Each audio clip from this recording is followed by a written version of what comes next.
हंगामे के चलते पिछले कई दिनों से संसद की कार्यवाही सुचारू रूप से नहीं चल पा रही है। सत्ता और विपक्ष दोनों ही एक दूसरे पर इसके लिए आरोप लगा रहे हैं।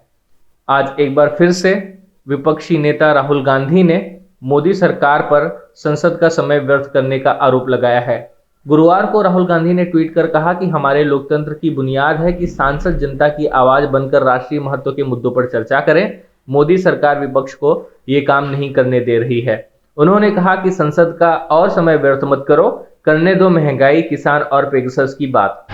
उत्तर प्रदेश की पूर्व मुख्यमंत्री और बहुजन समाज पार्टी की प्रमुख मायावती ने पेगासस जासूसी मामले पर संसद के मॉनसून सत्र में हो रहे रोज के हंगामे को देखते हुए सुप्रीम कोर्ट से अनुरोध किया कि वह इस मामले में स्वतः संज्ञान लेकर अपनी निगरानी में मामले की जांच कराए ताकि सच्चाई जनता के सामने आ सके।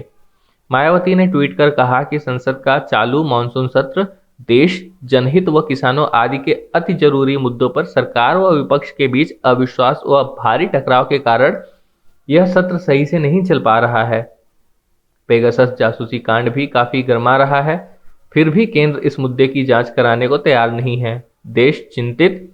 ऐसे में बीएसपी माननीय सुप्रीम कोर्ट से यह अनुरोध करती है कि वह देश में इस बहुचर्चित पेगासस जासूसी कांड के मामले में खुद ही संज्ञान लेकर इसकी जांच अपनी निगरानी में कराए ताकि इसको लेकर सच्चाई जनता के सामने आ सके। केंद्र ने सभी राज्यों और केंद्र शासित प्रदेशों को सलाह दी है कि वे भारतीय आयुर्विज्ञान अनुसंधान परिषद यानी आईसीएमआर के परामर्श से सीरो सर्वेक्षण करें ताकि स्थानीय स्तर पर सार्वजनिक स्वास्थ्य उपायों को तैयार करने में आवश्यक सीरो प्रिविलेंस पर जिला स्तरीय आंकड़ा तैयार किया जा सके। केंद्रीय स्वास्थ्य मंत्रालय के एक बयान के अनुसार केंद्रीय स्वास्थ्य सचिव राजेश भूषण द्वारा सभी राज्यों, केंद्र शासित प्रदेशों के अतिरिक्त मुख्य सचिवों, प्रधान सचिवों, स्वास्थ्य सचिवों को लिखे गए पत्र में यह कहा गया है।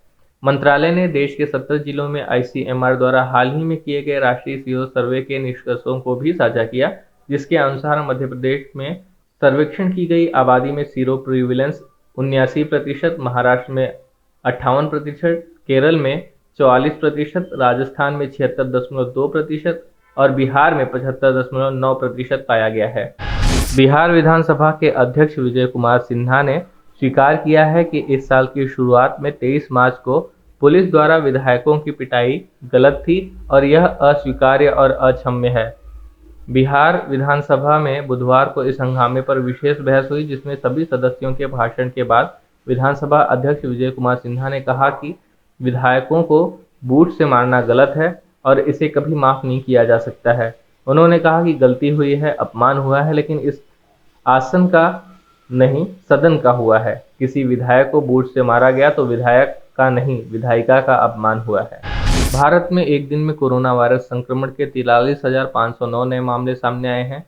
देश में कुल मामलों की संख्या 3,15,28,144 पहुंच गई है। पिछले 24 घंटे में 640 लोगों की इसकी वजह से मौत हुई है। अब तक देश में कुल कोरोना वायरस की वजह से 4,22,662 लोग मारे जा चुके हैं।